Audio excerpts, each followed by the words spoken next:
The eligibility assessment is an evaluation of criteria by the Association of Child Life Professionals to ensure that each candidate ready for certification meets the minimum requirements. To be eligible to take the certification exam, the entirety of the assessment must be completed. However, prior to the exam, many internship locations also look for a certain amount of achievement on the eligibility assessment.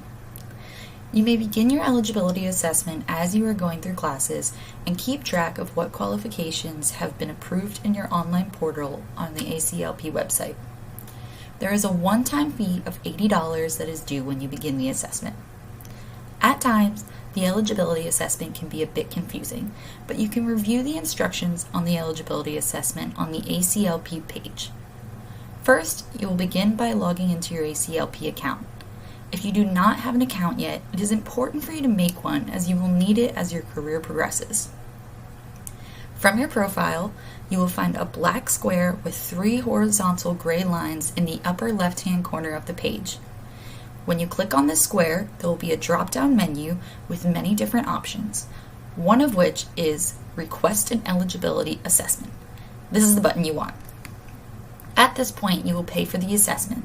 Depending on where you are in your education, you can either send your official transcripts to the ACLP to be reviewed now, or wait until you have completed more requirements and are closer to applying for an internship or the exam. Back to the button with the 3 lines. Your next step in the process is self-entry of your degree and the academic courses that you believe are going to meet the requirements. Southeastern is not an ACLP endorsed program, which means each of the individual courses within the program have not been evaluated by the ACLP committee for content. Many of the universities offering child life are like this, so it's nothing to be concerned about. But it does mean that the classes that will fulfill your requirements are a bit more vague.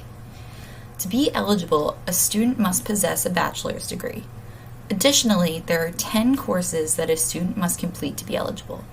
These courses are a child life course taught by a certified child life specialist, 2 child development courses, a family systems course, a play course, a loss and bereavement or death and dying course, a research course, and 3 additional courses in related content areas.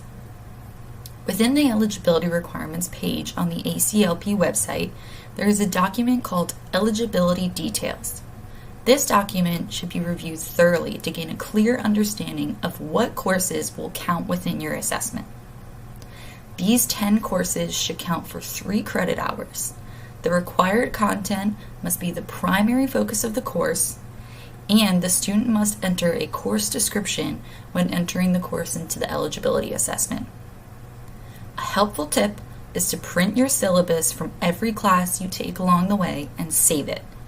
This way you will have the course descriptions in hand when doing your assessment and won't have to go searching for them. Each course you enter can only count for a single requirement. You cannot use a course twice to meet a requirement. The final piece of the puzzle is submitting proof of at least 600 hours within a child life internship. There is a specific paperwork for this, but you can find that when you get closer to that step. Once every item on your eligibility assessment is accounted for and your assessment says passed, you are able to register for the certification exam. At certain times, you will be asked to supply a copy of your eligibility assessment. This might sound like there is a way for you to print your in-progress assessment, but unfortunately there is not. So you will just need to print the screenshot or web page of the assessment that demonstrates what you have completed and what you have left to do.